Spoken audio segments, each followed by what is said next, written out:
Breaking news, the ex-wife of a UC Berkeley professor killed in Greece has reportedly been arrested. Also, a fire burning an historic building in the East Bay. Our chopper over the damage in San Ramon. And talk about a canine connection, the big surprise for one family, an adoption that was simply meant to be. CBS News Bay Area Afternoon Edition is coming up next. Hi, I'm injury attorney Anne Fong. At Fong Law, all of our clients are important to us. Whether your case is worth $15,000 or $15 million, we'll fight just as hard with the same level of care. And remember, when something goes wrong, call Anne Fong at 855-GOT-PAIN. When a truck hit my car, the insurance company wasn't fair. I didn't know what my case was worth, so I called the Barnes firm. I'm Rich Barnes.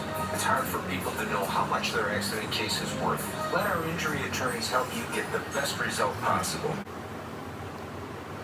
CBS News Bay Area Afternoon Edition. Thanks for joining us this Wednesday. We begin with breaking news on that Berkeley professor who was shot and killed earlier this month in Greece. His ex-wife has now been arrested and charged with his murder. That is according to Greek news outlets. It happened on July 4th in a suburb of Athens. Przemysław Giziorski was there visiting his two children when he was shot multiple times at close range.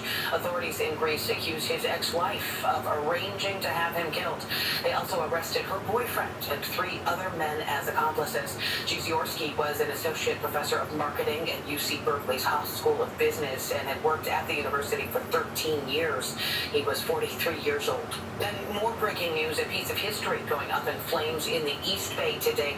Firefighters knocked down a fire at the historic El Nido house. It's the oldest house in San Ramon. The roof and upper level of that structure seem to have taken most of the damage, with just the chimney left standing. That house was built in the 19th century by the Harlan family at San Ramon Boulevard and West Side Drive. It had been at the center of a contentious debate recently on whether to restore the home and incorporate it into a new assisted living facility. That argument dating back to 2017, but it has been sitting vacant since then. The cause of that fire under investigation.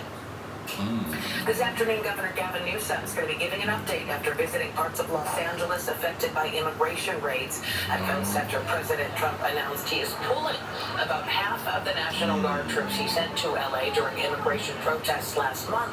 That is about 2,000 of the 4,000 troops there.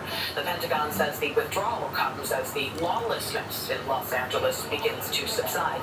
Governor Newsom sued to get rid of the troops weeks ago, but a federal appeals court let the deployment continue for now.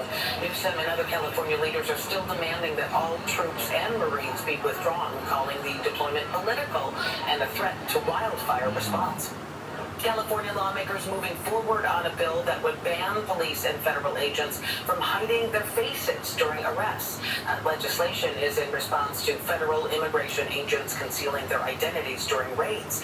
Senator Scott Wiener's No Secret Police Act requires officers to show a name or badge number while they're working. There are exceptions for SWAT teams, medical masks, and riot gear. ICE has argued that the masks are critical to protect agent safety. Backers of the bill say it's about transparency and safety for all.